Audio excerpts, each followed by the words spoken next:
welcome to the Liberty Mike podcast, broadcasting from an undisclosed location in the heart of Dixie. I am Michael, and I am here with Liberty Larry. How's it going? Did you notice the different inflection there in my intro? Yeah, a little bit. I think I was disturbed by your wishing terrible things on me right before we started recording. Rain's good. You said you wanted rain. I know, but you said that it was going to pour deluge is what you said. I don't want a deluge. I just want some rain. Oh, yeah. I didn't need the deluge at my house, but we got it. Yeah. Well, I mean, a deluge here, I have a lake in my backyard. I was going to say, you can start fishing. Mm-hmm. Or at least crawfishing. Yeah, right. That's what I need to start doing. We talked about that long ago. We did. My house would be the perfect place for, that. You could do that, yeah. Yeah. I bet your HOA doesn't allow that. I bet no it doesn't crawfish farms. I bet it doesn't mention it specifically, and if it doesn't mention it specifically, then I feel like it's it's okay. We can fight over it. Okay. I kept talking about growing rice. Oh, yeah. Backyard would be perfect for rice paddies since it floods every time it rains. Yeah. It's part of the reason that I don't have a dog, though. Yeah, poor guy would drown. You'd have to bring him in every time it rained. And then I'm gonna have muddy footprints all over the house. A muddy house. Can't deal with it. So, happy Juneteenth, or Merry Juneteenth, or whatever the appropriate greeting on a Juneteenth is. I've been asking people all day if they were having a good Juneteenth. Yeah. So, a good Juneteenth to you. Yeah, I got a lot of laughs in Robertsville on that one. So just so you know. Yeah. Well, be prepared. Don't feel like they're taking it very serious over in that area. Well, like everybody in my office was confused about why there was no bank activity and no mail. Oh, really? Yeah. Well, I didn't find out till what's going on today? I asked somebody earlier in the week, like one of the guys at the office, I was like, so we have Thursday off, right? And he thought I was talking about the Thursday before the 4th of July. He was like, well, I mean, if you want to take it, I suppose, then you can have a 4-day weekend. I'm like, what? Yeah. No, I mean this Thursday. Oh, well, why would we have this Thursday off? Okay. Yeah. It's definitely the forgotten holiday. Yeah, they didn't pick up my trash today either. No, they're all off. Yeah. I was shocked when the banks were closed. I went yesterday. They informed me when I got there. They were like, "Oh, if you need anything, make sure to get it today. We'll be closed tomorrow." I was like, "Just like you, for what?" Yeah, Juneteenth. Very exciting holiday. Federal holiday. Yep. So be prepared, everybody. That's what the episode's going to be about. And so we're gonna have a big, long discussion on. It's a single topic episode. It's going to be Juneteenth. Yeah, it is. Yeah, I doubt that. I'm kidding. Don't turn off yet. You don't want a history of Juneteenth? Yeah, I don't know the history of Juneteenth. I'm very confused about the history of Juneteenth. Like, I remember some vague things about the last slaves and something. I don't know. I don't know either. So it would be a very difficult episode for us to host then. Yeah. It seems to me that if you're going to make a holiday out of the end of slavery, you would use the date of the Emancipation Proclamation. Yeah, apparently we looked into that last night. Apparently so they didn't actually free the slaves for like 2 more years. I guess it got caught up in the courts.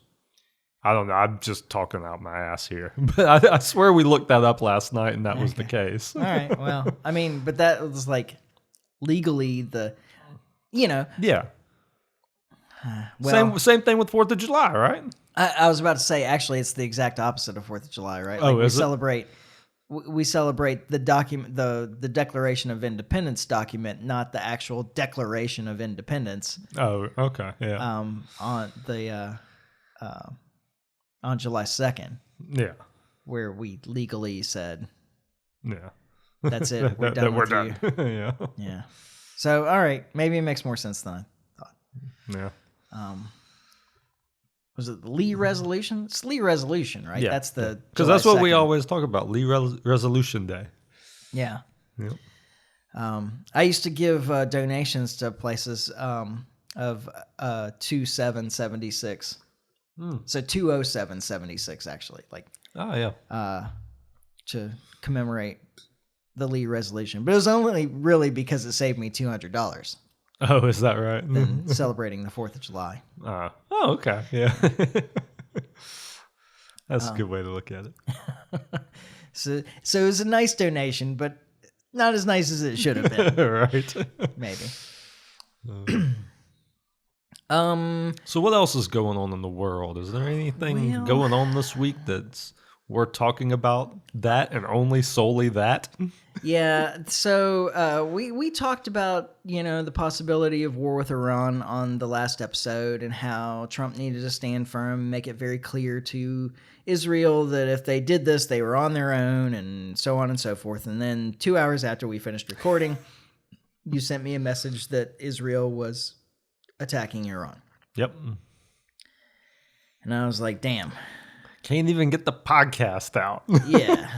Nobody's even had a chance to listen yet. Yeah. And I was like, it's going to be a week before we can talk about this. Yeah. And everybody will have said everything by then. And then when we say what we have to say, if it's the same as what No Agenda had to say, they'll say we're just copying them. Well, it won't be the same as what No Agenda had to say. So. Oh, really? I hadn't actually heard it. Yeah. Like, I only just started listening to Sunday's episode. Oh, really? So, Yeah.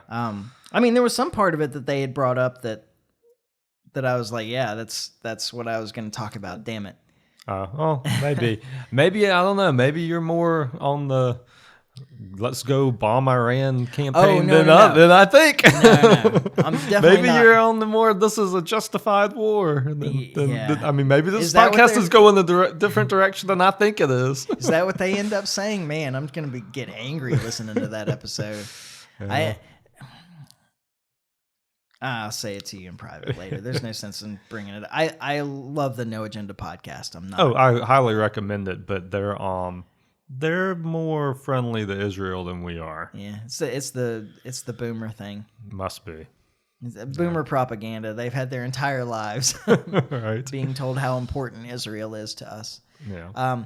Speaking of, like, one of the I can't remember which stupid government official it was, whether it was, I think it was Richard Blumenthal, but it might have been Lindsey Graham. I mean, but one of these people I saw in an interview recently, and they were talking about our support in the various wars, and said, and like literally said, Ukraine and Israel are two of our most important allies. I don't remember who that was, but I heard that too. I want to say that was Lindsey Graham. Was I it? could be mistaken. It might. I mean, it easily could have been. I thought it was Blumenthal, but it might have. It might have been, but I did hear that. Yeah. Anyway, just for the record, Yeah. of the people listening to this show, we actually have no alliance with either one of those countries. Yeah. Well. We are not allied with either Ukraine or Israel. Yeah. Well, I was going to say Ukraine is strictly an opportunist thing, if anything. Yeah. You know, that's where the war is to be had with Russia. So.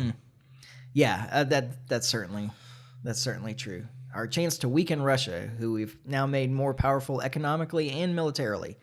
Yeah. Well done. Exactly. Mission accomplished. Mission accomplished. Yeah. Time to fly the banner. Oh God. So all right. For those who have been living under a rock, Israel did attack. It was attack Iran. It was a preemptive defensive strike, By all accounts. because those words go together. A preemptive defensive strike to eliminate their nuclear program. Yeah. But obviously it wasn't. Yeah. I mean, if you pay any attention to what's going on, the claim that they were attacking Iran to destroy their nuclear program seems kind of absurd. Well, Because didn't they did launch a bunch of attacks into Tehran, Mhm. where there are no nuclear facilities. But there are political leaders, right? Right. Because that was my understanding, was that they took quite a few out with Yes. this little swoop. Well, actually, it wasn't so much political leaders; it was mostly military leaders. Okay. Okay. There may That's have not been the same thing in Iran?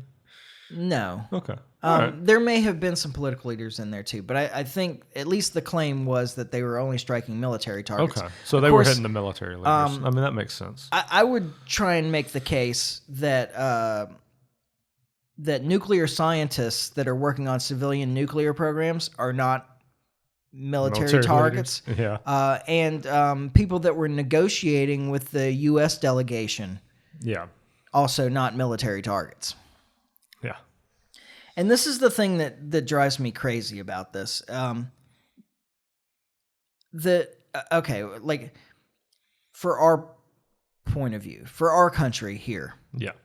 in the United States, this just blew all credibility for Donald Trump for me. Yeah. How you feeling about that vote now, So, Liberty Larry? I will say, I definitely, I have mixed emotions about it because the truth is I knew when I made that vote that he was bad on Israel. Yeah. Like this didn't come out of the clear blue. Like, I mean, we knew that this was a possibility, during the campaign. I mean, he was, very pro-Israel, very, in that camp. So this shouldn't come as a big surprise, but I'm disappointed. Like, I mean, I feel like there was a big opportunity here. I mean, he did campaign on no new wars, going to close the wars down we have and no more new ones. Yeah. And I mean, that's all fell to the wayside now. At this point in his new term, I would say that Donald Trump is a complete and utter disaster. Yeah. I mean, it's hard the to second argue term. with that. I mean, it's hard to argue with that. Now, I don't think he's gonna go so far as to. He has the opportunity. I will say that up front. But I don't think that he'll go so far as to overtake Woodrow Wilson as the worst president in history for me or anything. Yeah. It kind of depends if we live through it or not, I suppose. Yeah. But I didn't vote for Trump. I couldn't bring myself around to vote for Trump. I just have too many problems with his policy perspective. Yeah. Mostly economic stuff, honestly. Yeah. And his tendency to want domestic control. Like he tends to support the surveillance state, the police state. Okay. Yeah. Yeah. So I had a real problem with that. But my one silver lining, shining hope for Donald Trump was that he seemed good on foreign policy stuff for the most part. Like he seems to have good instincts. He, it's pretty low bar, but he didn't start any new wars during his first term, and he seemed very proud of that. Yeah. Although he did expand all the wars that existed almost. Yeah. But then, of course, we had the issue of that he announced the withdrawal from Syria, but his own people lied to him about withdrawing, and he didn't have enough Which once control. again goes to ignorance just on his part. Yeah, partly. But that's a competency problem as the commander in chief. Yeah. Well, that's what I'm saying. And so I don't know. There were some issues, and we knew he was bad on Israel. And he seemed to have bought into the whole Iran's trying to kill me, that they're responsible for the assassination attempts thing while he was on the campaign. But obviously, it seems clear that he didn't actually believe that, or he would have done something about Iran when he first came into office. Yeah, he wouldn't be having negotiations with them. Yeah. Leading up to an attack by Israel. Well, okay, so we may as well just jump forward to the real problem here. Because the United States had negotiations with Iran scheduled for the Sunday after Israel attacked on the Friday. Yeah. So there's really only two possibilities here from our side, from the United States side. Yeah. One is that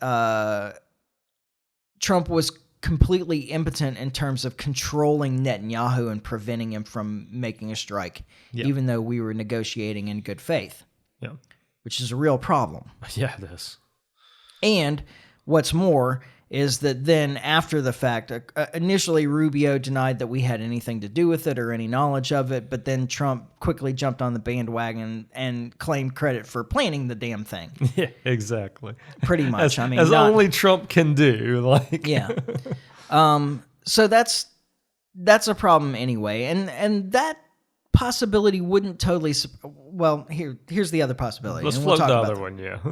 The other possibility is that the negotiations was the Trump administration using diplomacy as a red herring to keep the Iranian regime calm and feeling comfortable because they were negotiating with the U.S. Yeah. instead of preparing for the possibility of an attack. Which, by the way, Trump has, through those negotiations, kept publicly telling Israel not to harpoon these negotiations. Right. That to let him take care of that, and we'll go from there. But like, he was openly saying that publicly, and then Friday comes and the bombs start falling. Yeah. So either Trump was completely duplicitous and actually used the promise of negotiations to run cover for a military attack. Yeah. Which is like the lowest of the low. Yeah. Yeah.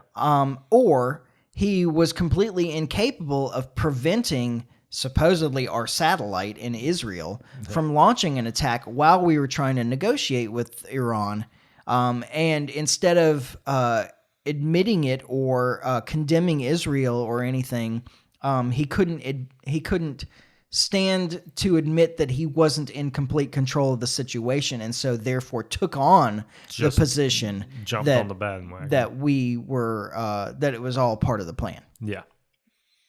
And both of those are terrible situations. Yes, like none of this is, and I don't see a third situation here. Like, I mean, it really has to be one of the two of those. And I don't know, I don't have any inside information. I don't know one way or the other, but it just feels to me more like Israel just kind of jumped up and was like, look, we're going to do this and suffer the consequences one way or the other. Knowing that there wouldn't be any. The Israel lobby in this country is just too strong. I mean, if they had done that and then Trump had came out against them, what's Trump really going to do? Other than be like, well, I told y'all not to do that, and now you did. Like, yeah. Well, we could cut off all our military aid. We could, but we won't. Yeah. I mean, that's just what it is. Like, imagine even if that was an option, Trump wouldn't follow it because one of Trump's proudest moments is selling our weapons around the world. Well, which he's been doing this whole time since Israel attacked, by the way. Yeah. So it makes a lot of sense to me that Netanyahu just kind of looked at it and was like, there's nothing they can do to stop us. Let's just do it. And that's what's led us to where we're at. Yeah. And then, of course, the thing that really, I guess, I don't know, frustrated me to a level that I can't, just really left me kind of livid, actually, was everybody's seen the interview on Air Force One. I think it was on Air Force One. I assume it's definitely on a plane. I assume it was Air Force One. Whatever plane the president's on is Air Force One. Oh, that's right. So if you're talking about Trump, it was Air Force One. Yeah. And the reporter asked him directly, how close do you think that Iran really was to a nuclear weapon? Your DNI, Tulsi Gabbard, in an address to Congress in March, said that the intelligence says that they're not working on one, they don't have one. Yeah.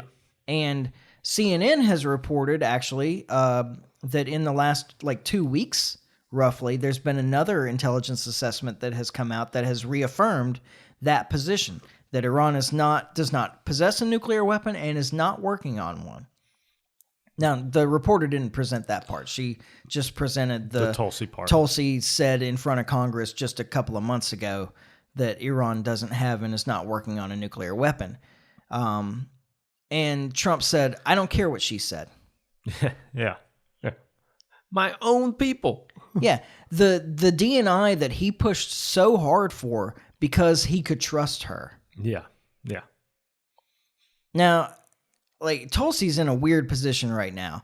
I'm kind of surprised that she's continued. Maybe she feels like she can still do good there. If it were me, I would have resigned pretty much immediately.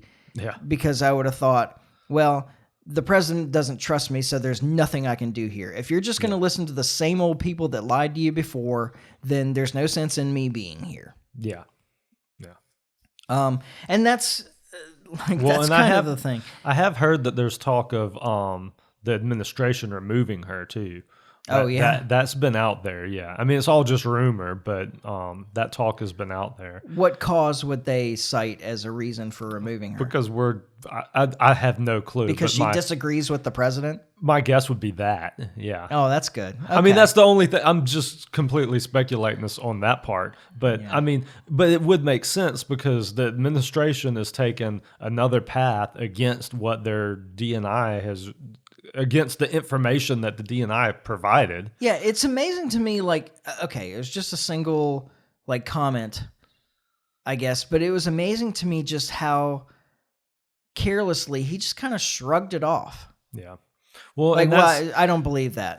I don't believe what she said. and this is the one thing that we all know about to be true about Trump. And it's the most irritating thing is he demands absolute loyalty from you, but gives no loyalty back. Yeah. Like, and that's he's always been that way, at least as long as he's been in politics. Like, that's like people can do everything in their power for you, and then one misstep and you're done. You're immediately, there's no middle ground. You're either friend or enemy, and one misstep, you're enemy. Yeah.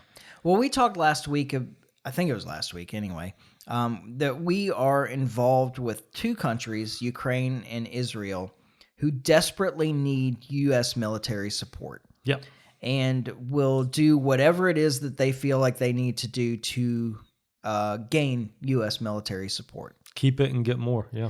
So essentially by brushing off the U.S. intelligence services, which honestly, I don't have a lot of confidence in, but this is one of those situations again where, well, it's his people though. Like, yeah. I don't have a lot of faith in that when it's, George W. Bush's intelligence people. But when you're Donald Trump and you put Tulsi Gabbard in there, knowing who Tulsi Gabbard is and everything about her, and as much as she gave up to support him. Yeah, absolutely. And then you're just going to brush off what she's telling you? Yeah. No, come on, man. And I've had some questions about Tulsi since she took this job. Yeah. Some disagreements with Tulsi, but I still believe that Tulsi is a person of principle and integrity. Absolutely. And but more importantly, I think, is that it's easy for an intelligence service to go along with what they know the executive wants to hear. Yeah, exactly. Like, I'm less likely to believe the intelligence services when they're saying the thing that everybody wants them to say. Yeah. When they're saying the thing that's the opposite of what everybody wants them to say, like when they're saying that Iran does not have a nuclear weapon, is not pursuing one, there's no justification for this military action. Yeah. But everybody wants them to say that Iran does have a nuclear weapon or is about to get a nuclear weapon, and there is justification for the military action. I'm more likely to believe them when they're going against the grain. Yeah, absolutely. And so, but instead of listening to our own intelligence services, Trump is listening to essentially Mossad. Yeah. The Israeli intelligence service. And I've heard, I've had plenty of people say that, well, Mossad is just a better intelligence service than what the United States has, especially when it comes to places like Iran and Syria. And their so neighborhood would be the argument. Yeah. Which is a reasonable argument. But the other side of that is that Mossad has a very vested interest in drawing the United States into this war. Well, absolutely. And so I'm less likely to believe them. Their statements are self-serving. Yeah. And Netanyahu is a liar. Yeah. Well, he's on record as a liar over and over and over again. Yeah. He made the exact same claims to Congress that he's making about Iran now in 2002 about Iraq. Yeah. Exactly the same thing. Yeah. They were just about to get weapons of mass destruction. They're going to use them to destroy Israel. Blah, blah, blah, blah. Yeah. Like all the same things. And it turned out to be a complete lie in 2002. And this is one of the things about the media that drives me crazy, is that the people that are brought out to support the statements that of the state in this case, are the same people that have lied over and over again, or like if you want to be charitable, have been wrong over and over and over again. Yeah. You're talking about Pompeo, Mike Pompeo, and John Bolton, and Lindsey Graham, and like all of these, and Benjamin Netanyahu, obviously. Yeah. It's all these same people that have lied to us or at least been wrong repeatedly. Yeah. Why are we still listening to them? Yeah. Why? How do they even have a place on network television at this point? Yeah. How can you be wrong that many times Well, and still be listened to by anybody? It goes back to like network television is dead. And I mean, this is the death throes of it right here. Because people, I mean, a lot of people, I hope you're right, but I don't think you are. I mean, I may not be, but I feel like there's an argument to it at least. And there's a lot of people are buying it, but a lot more aren't. And this action is going to ruin Trump's coalition. It's already definitely divided the right. Yeah. And it's divided them in a way that, and it's so wild because the Democrats are in such shambles. Like their polling numbers are just in the gutter. And so I mean, the Republicans have had a mandate and an opportunity here, and Trump would just one decision is gonna ruin all of that. Which me as a libertarian is kind of like, well, you know, whatever, but because I'm not a Republican, but I think that the anti-war Republicans are a lot stronger than they're given credit for at this point. Yeah. Which is wild because Trump created them. Yeah, exactly. Trump is the one. The best thing about Trump is that in 2016, he made it okay to be an anti-war Republican. Exactly. That's the best thing about him. Exactly. And now that side of the movement is what's going to cost him. Yeah. But it's his own fault. Like all he had to do was follow through with what he knows is right. Like his instincts on this are good. He's going against his instincts on this. Yeah, I think you're probably right. He's got the And that's the Miriam reason. Adelson support. Like, Yeah. we got you in office. This is the thing. Like, you know. And, you know, I heard a bunch of people say, like, why doesn't Iran just agree to the deal? Yeah.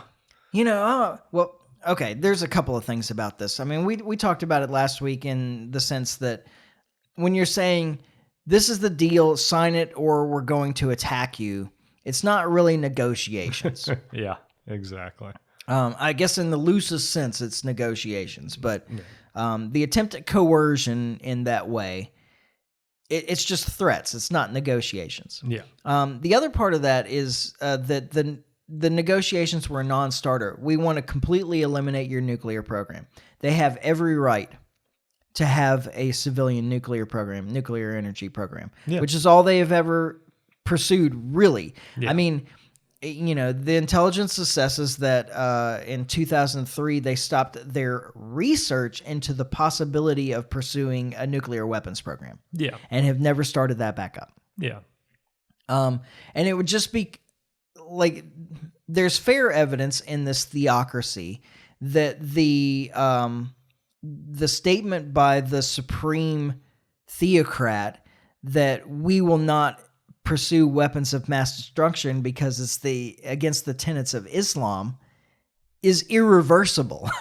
Okay. Yeah. Like that they will never pursue nuclear weapons or chemical weapons and so forth. And I always make the case that in the war in the 1980s between Iraq and Iran, Yeah. when Iraq was using chemical weapons provided to them by the United States, that Iran never responded in kind. Yeah. They had the capability of producing chemical weapons, but they never used them. Yeah. Because it's against the tenets of Islam. Yeah. At least in their interpretation. Right. Yeah. And like I said, there's I mean, it's possible that all things can change. And actually, like this kind of action by the Israel and the United States is the thing most likely to force them into pursuing a nuclear weapons program. Yeah. But there is at least a debate in Iran where they're strongly coming down on the side of that the statement by the supreme leader before that weapons of mass destruction are against the tenets of Islam and will never be employed Yeah. is irreversible. Yeah. Like they can't change their mind on it. Yeah. And there has been a lot of pressure from the military, as I understand it, in Iran to like rethink this thing. Yeah. But we've had two Ayatollahs now that agree on this. Yeah. Well, and it makes sense for them from a military aspect because we don't do this type of stuff to countries that have nuclear weapons. That's true. Like North Korea has don't. been perfectly secure. Yeah, exactly. Yeah, we ain't running bombers over there anytime. We talk a lot of trash about North Korea, but we have never tried to invade. No, we don't. Yeah. Well, I mean, not since the 1950s. I guess I should say. Not since they got the bomb. Definitely not since they got the bomb. Yeah. Now, I do think that this has nothing to do with the nuclear program anyway. There's been a lot of talk about the nuclear program. Nuclear program is just an excuse. Well, because that nuclear program is the propaganda. Yeah. Like that's what it boils down to. Is that's the catalyst to get us in. Oh, I did want to make the point that okay, so why didn't Iran just agree to the deal that was on the table? It's because it completely eliminated their nuclear energy program, which they need. Yeah. Like this was an attempt, like the deal was an attempt to literally keep Iran in the dark. Yeah. Yeah. Now they're capable of producing energy with their natural resources of natural gas and oil. Yeah, but It's true. They want to export. They want to export that. They don't want to use it at home. Yeah. Like, yeah. I mean, that's just what it is. Like, and the idea by preventing them from being able to provide enough energy for their population is that the population will get upset and overthrow the regime, which is the point of this whole thing. yeah, It's that's not the about a goal. nuclear program. It's about overthrowing the Iranian regime. Yeah, exactly. And if you want some evidence of that, there are no nuclear facilities in Tehran. Yeah, That the nuclear program is not military. yeah, That they attack the negotiators. Like, yeah, that this attack obviously wasn't just on the nuclear program. yeah, And if you want to make the case that this is about preventing them from progressing their nuclear program, then it's hard to make that case when you're attacking diplomats. yeah. Yeah, what the diplomats do. Yeah.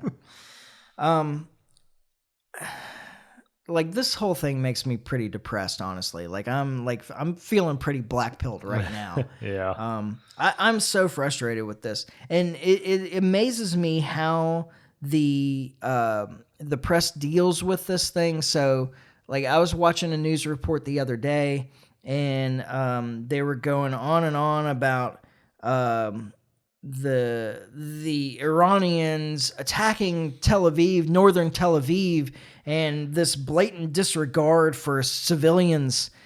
Oh, and by the way, the Mossad headquarters is in northern Tel Aviv. I bet that's not a coincidence. Yeah. And it blows my mind that they can talk about the complete disregard for civilian casualties with Iran sending missiles at the Mossad, the Israeli intelligence services headquarters in Tel Aviv. Wow. Not only are the Israelis bringing down entire apartment complexes to kill one or two guys in Tehran, Yeah. but they've been doing that for almost 2 years now. Yeah. Easily a year and a half, more than a year and a half in Gaza. Exactly. That they'll bring down an entire apartment complex with complete disregard for civilian casualties to kill one guy. Yeah. And it's hard not to. Okay. No, I'm not even going to comment about that. So I think Trump kind of jumped on the bandwagon here because of his ego. This is a real danger of Trump, obviously. He can be manipulated because of his ego. Yep. That's certainly a part of this. Or I feel real confident that that's a part of this. It's at the least it's a part of it. I think it's the whole thing. Like I think that he's just been roped into this by the Israelis. Yeah, Knowing and there will that- never be a point where he'll admit that he made a mistake. He'll only double down. Yep. Like now that he's made this decision, he flip flops like crazy before action is taken. Yeah. Once action is taken, he does not reverse course. Never. I mean, I can't think of an instance where he has. Yeah. I think that he's been convinced again by these same people that have been lying this entire time that Iran is in fact defenseless, because now he's demanding unconditional surrender from Iran, which they'll never give. Yeah. And I was going to say earlier, like the whole coercion to get a deal signed thing, like for me personally, Yeah. I would never agree to anything if somebody is threatening me. Yeah. Like, It's- it doesn't matter how bad it gets for me. Yeah. I would never agree to it as long as somebody's threatening me. I'm just going to dig my heels in deeper and deeper. Yeah, it's a personality flaw I have, and it's real simple with me. And anybody that's worked with me and has dealt with me long enough understands this. That if you ask me to do something, I will go absolutely above and beyond, and will do everything to help you I can. If you tell me to do something, I will grind the gears every way I can and make my own life miserable to not do it. Yeah. It's just, and it's a horrible trait, but it's one I possess. Yeah. And I'm not alone. No, you're definitely not alone. Because if I feel like I'm being manipulated or coerced, Yeah. I will do everything I can to not do whatever it is that you want me to do. Exactly. So this works with nations as well. Yeah, I'm sure that it does. And but now Trump has people telling him that Iran is defenseless. Yeah. By the way, just another one of these weird things that doesn't make sense. Israel is claiming that they'll have this whole thing done in 2 weeks, but somehow they absolutely need U.S. military support in order to do this. If you help us, we can do this together in 2 weeks. Yeah, but that's not how it's been presented. It's been presented as Israel is in complete control, Iran is defenseless, Israel will have this war completed in 2 weeks. Oh, but we need you to stop. Please, U.S. help us. Well, please, stop those missiles that are coming for us. Mm-hmm. Like, if you can shoot down the incomings, we'll send plenty of the outgoings. Yeah, Like- and they can't stop the incomings. We can, but No, we can't. Well, only to an extent, though. Yeah, exactly. We were watching. Well, we weren't really watching. We had a libertarian, or like our local libertarian party met last night, and while we were sitting there on the TV, they were talking about that we were dispatching one of these super carriers, aircraft carriers, to the region for support. Yeah. And when I saw it, the first thing I said is like, man, it's going to be a real shame when they sink that thing. Yeah. Because the truth is Because that it's touchable. that Iran, there is no defense system in the world that can defend against the volume of missiles and rockets that Iran can send if they choose to. Yeah. Yeah. And now Israel has like a complete lockdown at this point. They have made they are arresting people for taking images of the incoming Iranian attacks. Really? Yes. And the reason is because it is becoming very clear that this is a whole lot different than defending against glorified bottle rockets coming over from Gaza. Yeah. Yeah. That the Gazans have these completely uncontrolled, small payload rockets that they're homemade, essentially. Flying trash cans, more or less. Yeah, rockets that they send over, and the Israeli defenses can't stop them. But you know what? They actually have to land really close to something to do any damage. Yeah. That's not true of the Iranian missile and rocket system. Yeah. They have much bigger payloads. They do damage for hundreds of meters around them. Yeah. And so it's a lot harder to hide. And they got a ton of them. And they've got a ton of them. Yeah. And so in order to keep the illusion that the Israelis are protecting their people, Yeah. they have really locked down any kind of information coming out. And they are jailing people for taking pictures of the incoming attacks. That is wild. I was not aware of that. Mm-hmm. That's that's just how And people think it can't happen here, but that's scary though, because what they're doing is they're like, well, it's a national security threat.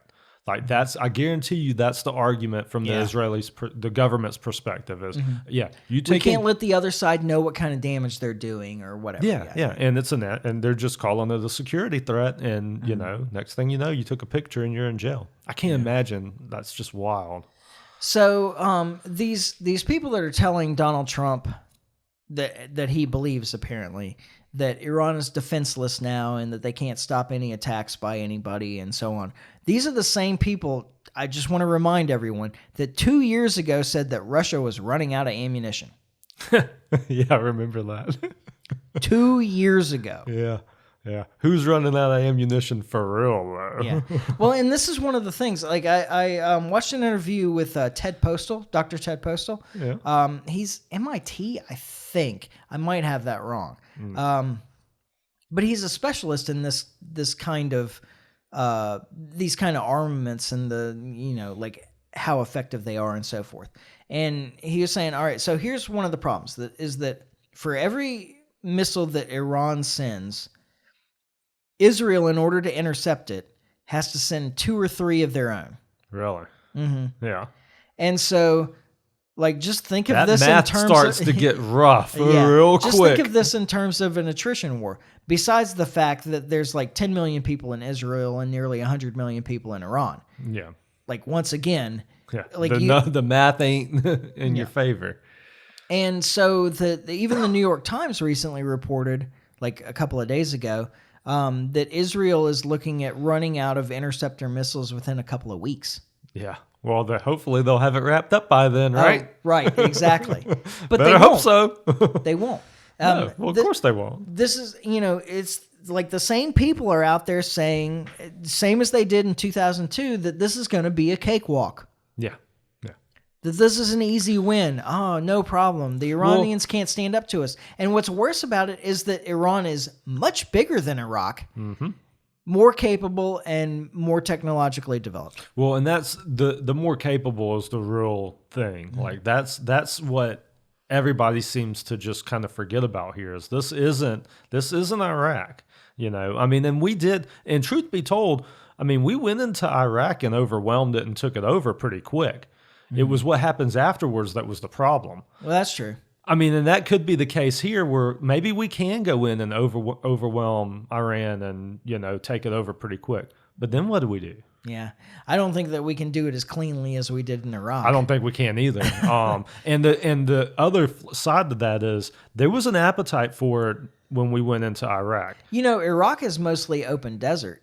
Like a lot of Iraq is open desert. Yeah. Iran is not like that. No, it's more like Afghanistan. Yes. Like, Yeah. Getting equipment in and out is going to be I mean, we can do it, but it's just not as easy. Mm-hmm. No, I mean, and that nobody really, I mean, because there's a lot of talk about, regime change and like what, I mean, are we going to seriously sit here and try to nation build Iran?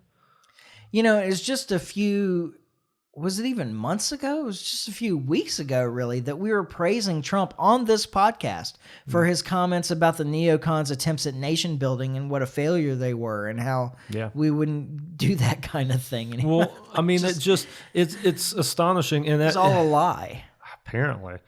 I mean, that's what it looks like. Yeah.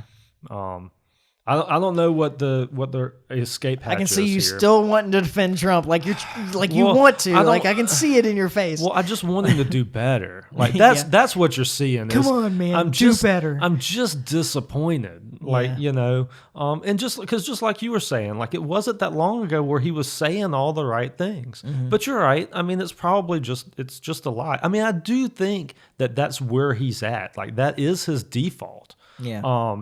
I think he's just been listening to the wrong people, or put in a position and his ego won't let it. I think that's what I think it is I think he's just been bent into this position and he's got too much of an ego to when it really comes to it to stand up and fight because he knows what he's up against.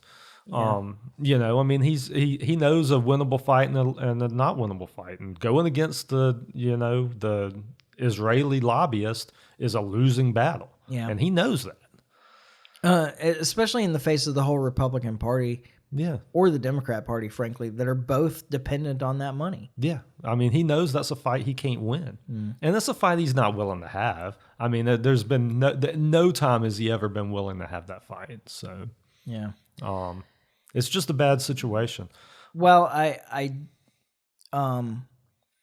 truly believe that this is about destroying the Iranian regime and not actually about the nuclear program. I do want to talk about nukes for a minute. Okay.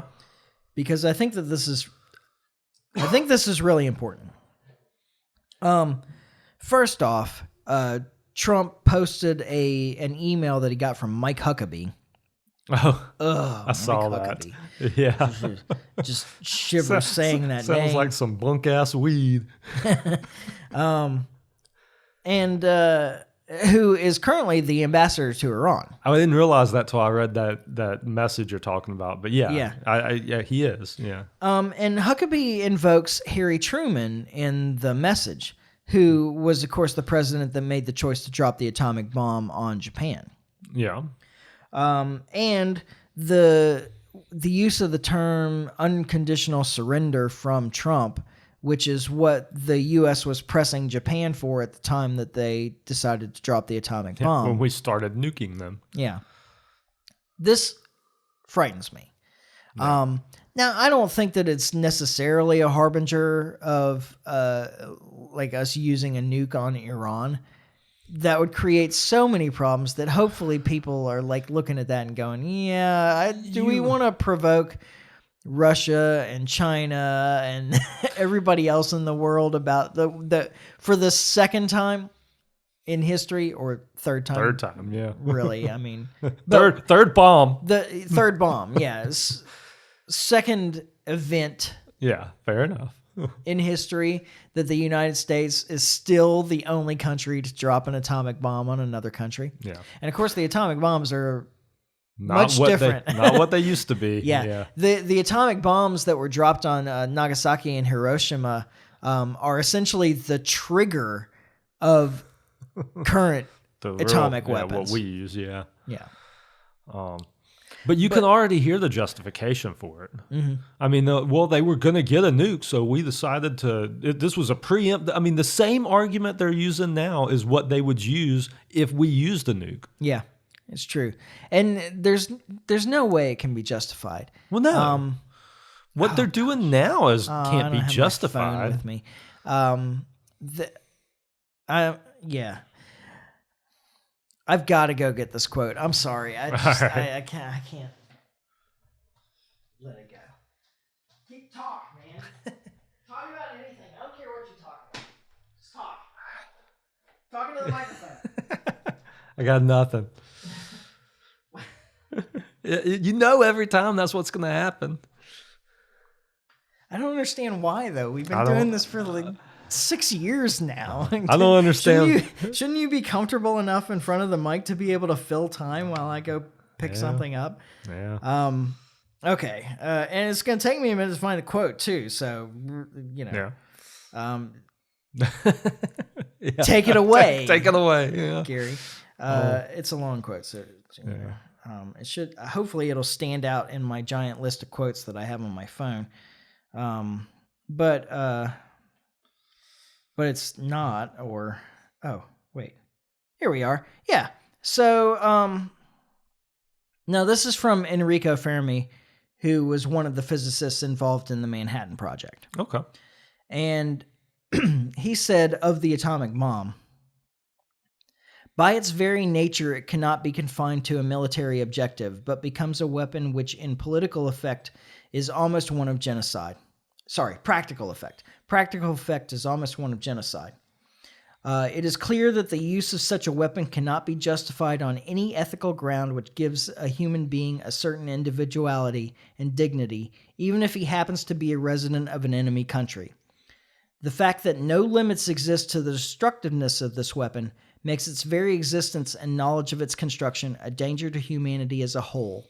It is necessarily an evil thing considered in any light. Yeah. I mean, when you think about it, especially in those terms, like there's nothing like you're not using a nuclear bomb on a military site. Like, I mean, it's too big. That's his point, is it can't be confined to a military objective. It Yeah. is necessarily a weapon of genocide. Yeah. So As you yeah, said. the other flip to that is like if you're using this, you're completely annihilating your opponent. Yeah. So these hints at these suggestions of the use of nuclear weapons in these emails, in these Twitter tweet, whatever, I don't know, whatever it's called now, Yeah. and these truths on Truth Social, Yeah. so forth. This is really frightening to me, and I think that there's another point that needs to be made here, which is Iran is a signatory to the Nuclear Non-Proliferation Treaty, and Iran allows the International Atomic Energy Agency inspectors into their country to inspect their nuclear program and ensure that they're not producing weapons. Yeah. And Iran, at one time, allowed even more safeguards under the JCPOA Yeah. that Trump left in his first term. Exactly. Israel is not a signatory to the NPT. Yeah. Israel does not allow IAEA inspectors into their country to inspect their nuclear program because Israel has nuclear weapons illegally. Yeah. Exactly. The rogue state in this situation, the state that's violating international law, the state that controls illegal nuclear weapons in this situation is Israel, not Iran. Yeah. It's just it's insane. I mean, who? And I know that there's people out there that are listening to this that would say, "Oh yeah, but Iran hates the United States and hates Israel." Now, first off, you need to back up and think of why that is. Yeah. All right, but leaving that aside, you say, "Oh, we don't want Iran to have nuclear weapons because they might use them against the United States." But if Israel has nuclear weapons, that's okay. They would never use them against the United States. And for those people who say that, I say, look up the USS Liberty. Yeah. Familiarize yourself with that particular situation and see if you still believe that Israel would never use nuclear weapons against U.S. targets. Of all the countries involved in what's going on right now over there and just in the world in general, like Israel's the country I trust the least. They've shown time and time. I mean, I just don't. Yeah, Netanyahu is one of the scariest leaders on the planet to me. Maybe that's more of what I'm getting at. It's more Netanyahu than it is the Israeli the Israeli government. It is the Israeli government. It's not but he's the figurehead and in control, and he's the one. This is actually the part least. that you need to be really clear about. Yeah, it is the Israeli government. It's not the Jews. I don't really care what religion you are. Yeah. Like the Christians, the Jews, the Taoists, the Buddhists, the Sikhs. I don't care. None of that is relevant to me. Yeah, but governments are. But this is a dangerous government. Yeah, it is. And I still think that the now I can't think of his name. I use it all the time. The leader of Turkey, he's actually the scariest world leader. Oh, why can I now? Right It's not now. coming to me either. So what scares you about him? He's an absolute opportunist. Okay, yeah, You can't trust him. He's like a drunk. yeah, Like he may be super nice and helpful to you in one moment, but when he sees the opportunity, he'll turn on you in a second. kind of like That's how I feel about it. kind of like our leader right now. Well, yeah, that does kind of seem to be the case. He's always self-serving, though, Yeah. in a different kind of way, Okay, I think. Gosh, why can't I think of I'm his sitting name? here the whole time you've been talking, trying to rack my brain because I know I cannot pull the name though. Gosh. Erdogan. Yes, Yeah, Erdogan. Yeah, that's it. He's actually the leader in the world that scares me the most. Okay. Because he's more unpredictable. Yeah. And I don't know, you just kind of wonder if he sees an opportunity in a situation, he may even follow it on one side for a while until the opportunity presents itself on the other side. Like, that's the kind of person he is. At least Trump, like, once he has followed a path, you can feel real confident that he's just going to support that path all the way. He's not going to back down from that path. Yeah. Erdogan's more of, he could fight on one side of a war and then flip at the last minute when he sees who's winning or something. Exactly. Exactly. So, something like that worries me too, just with him being in that same neighborhood and with everything going on with Iran right now. Like, what kind of opportunities is he looking at? Yeah. That because everybody's distracted right now. He's a danger. I mean, he certainly could. He's one of those guys that would be like, oh yeah, Israel, like, you deserve our support. We'll help you in every way that we can. And then once Israel is stretched thin, just attack and destroy Israel. Just take Israel over. Yeah. I can absolutely see him doing that. You can see that. Yeah. Wow. Like, well, you're looking in the wrong direction. Sorry. Right. Yeah. Wow. So this is a dangerous situation. I think that the United States is in a catch-22 also, because if we don't help support Israel, Israel can't win this. Yeah. Well, they can't survive this. Yeah. Much less win it. Yeah, exactly. And at the same time, if we don't get involved, the country that's most likely to use nuclear weapons is Israel. Yeah. Like, when they're losing this completely and they see that moment where they may not survive, all bets are off. They're letting them loose. Yeah. Yeah. And while they don't admit it, I've heard estimates recently that Israel has up to 100 nuclear weapons. I saw something. It was on one of these news sites the other day, and they were running down the list of countries that had nuclear weapons. And the whole reason I had clicked on the article was because I was like, well, I wonder if they're going to list Israel. They did list Israel, and I think they listed them at 100 of them. Yeah. Think about that for a moment, because Israel is a country with a population of 10 million people and may have 100 nuclear weapons. Yeah. China is a country with a population of 1.3 billion people. Yeah. And has like 400. I saw less than that. I want to say it was like 360 is what I saw on that list. Most estimates I see are between 300 and 400. I was trying to go high just to be fair. I'm trying to remember the numbers I saw. I mean, it was like us, Russia, and then a big drop off. Because there's no need to have as many nuclear weapons as either us or Russia have. Yeah, exactly. Yeah. So. No, this is a really dangerous situation, and I don't know what the right choice is. Well, I'll say this, at least as of so far, there's been a lot of talk from Trump the past week here, but he hadn't done an action yet. He hasn't actually, I mean, we're in this war. Like, so don't make no mistake about that. Like, because I've heard a lot of people say, well, we're not at war. We're not this, we haven't done, well, we've done plenty. Yeah.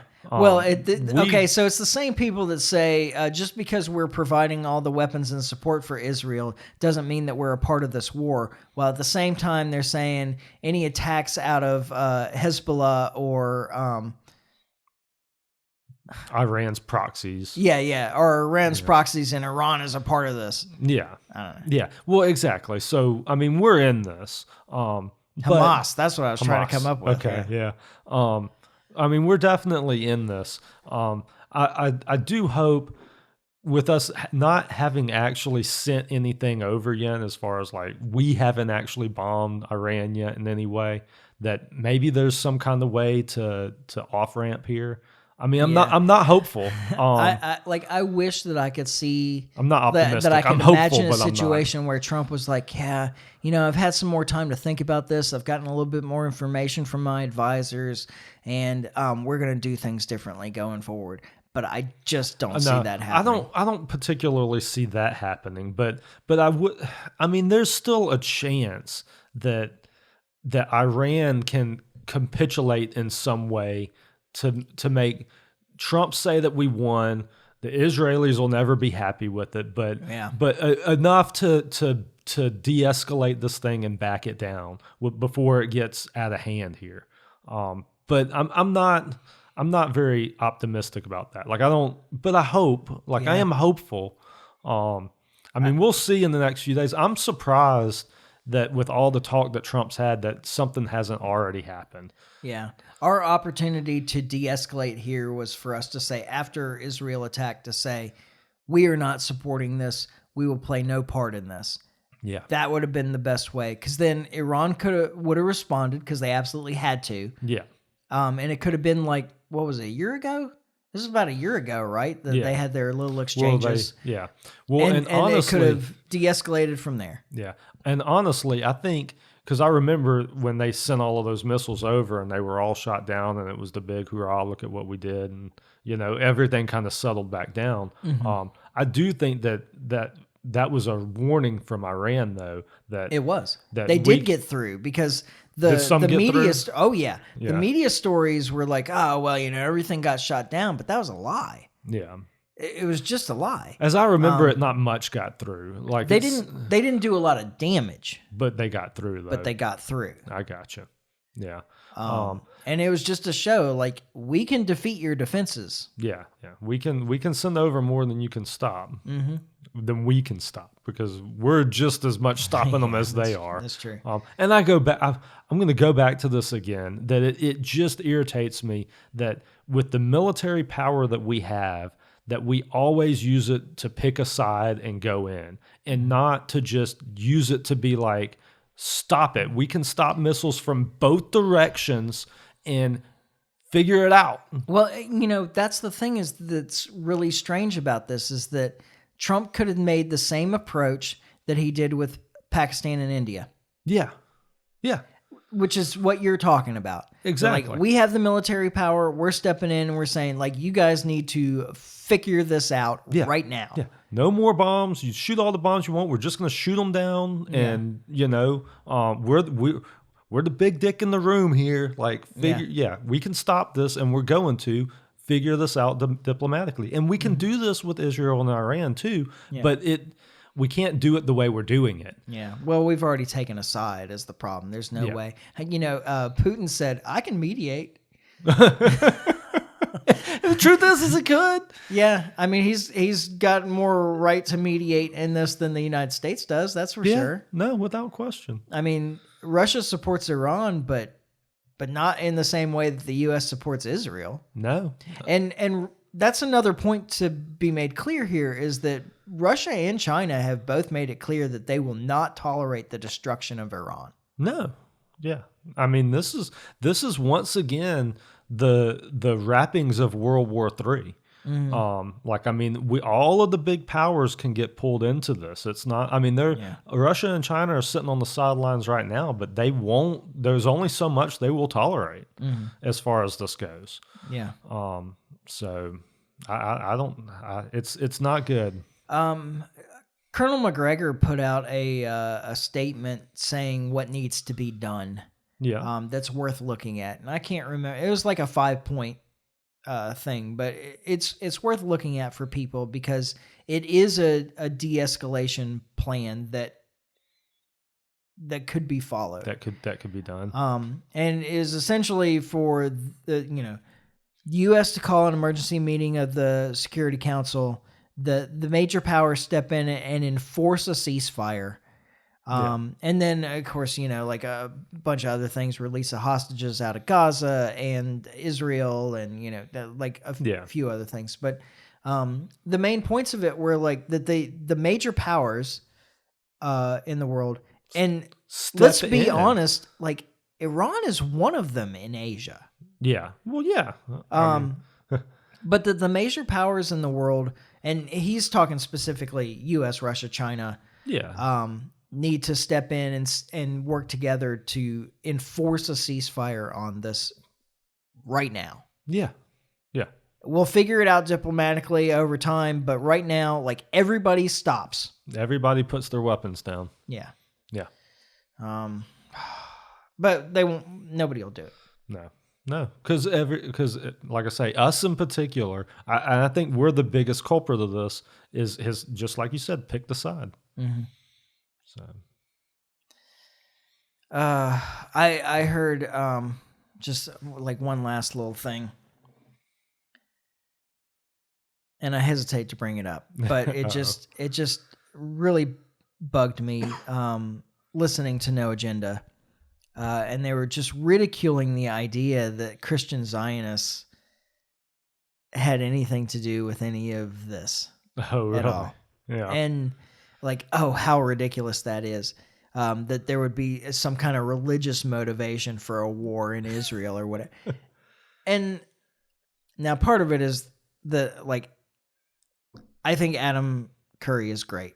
But man, I wish we could go back to the time where there was a lot less Jesus and a lot more weed. Yeah. I just like I just wish he'd find the balance between the two, because Yeah. I like I'm with you though. I get what you're saying. There's nothing more annoying to me, honestly, than a late life convert. Oh yeah. They are the worst, because it's like they're trying to make up for 60 years of sin all of a sudden or something. They've become just obnoxiously self-righteous. And anyway, sorry, Adam. I think what you guys are doing is great, and I hope that the No Agenda show goes on forever. But 4 more years. There's like a part of this that's driving me crazy. Yeah. But there is like this idea that I can't get over the like narcissism of the idea, where Christian Zionists believe that they need to usher in the second coming of Christ by supporting Israel so that Israel can rebuild the temple and start the rapture and the end times. Yeah. Open up the book of Revelations. Yeah. And like this idea that a bunch of people working together can manipulate God's timeline is just kind of insane to me. Almost as insane as people thinking that they can control the weather. And so what I keep thinking about it, like there's I'm trying to make this funny. All right. Okay. There's an American Dad episode. It's a Christmas episode. It's like probably my favorite Christmas episodes, and they've got some good ones. Yeah.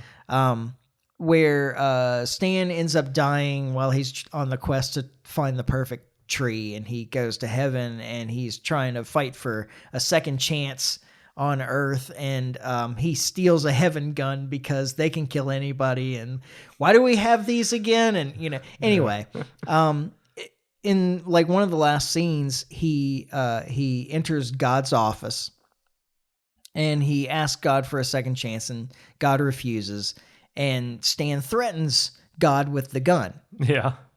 And God's like, you just got to let go and realize that you don't control everything.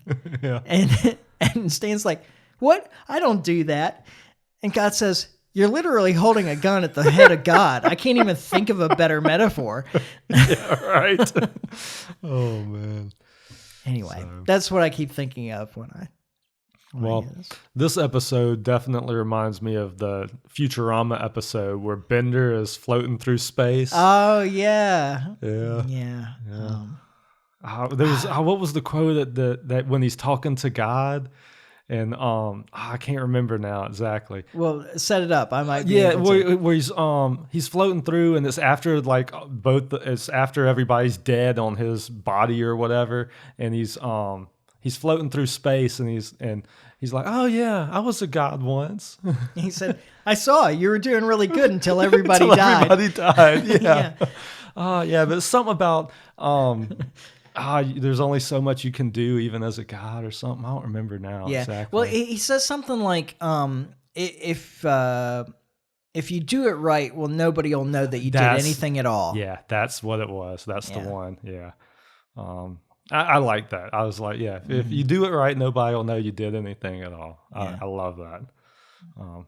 And then at the end where they leave the guys in the what was it, some kind of research thing? Yeah, they locked him in the laundry room.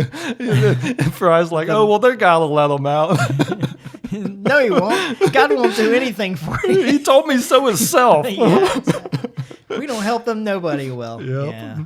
A lot of good such a good messages in episode. that episode. I love that episode. I got to go back and It won an rewatch award, that episode did. It was good. I want to go back and rewatch that one. Is that the one that's called Godfellas? I think that one's I think called it is. Godfellas. I think so. Yeah. It's third season. I know that. Yeah. All the best episodes was- were in the third I was season. going to say it was when they hit their peak. Oh, yeah. So many good episodes in the third season. Yeah. All right. And that leaves us on a high note. I think so, too. When God does things right, nobody will know he did anything at all. Exactly. So, All right. Well, okay. Yeah, we'll be back next week, right? Like, there's nothing going on. providing, there's something to come back to. True. That a way to leave it on a high note. Yeah. Oh, my bad. Had to ruin it, didn't I? So positive right up until that moment. Yeah. Oh, well. Yeah, so we'll be back next week. We're going to stay confident in that. Yeah. That we won't progress to nuclear war in the next week Yeah, right. in either Ukraine or in Iran Yeah, exactly. Or Turkey. or Turkey. Yeah. No. That's more of a slow burn, right? Yeah, exactly. Exactly. All right. So, we'll be back next week. In the meantime, you can follow us on Facebook. You can subscribe on iTunes, YouTube, Podbean, like and share, comment, subscribe. You can always email me at michael@thelibertymike.com. Tell me what an anti-Semite I am. Never get tired of that, right? Yeah. So we'll be back next week when we finally get this right. And in the meantime, try to stay free. Life short, live free. Ciao. Later.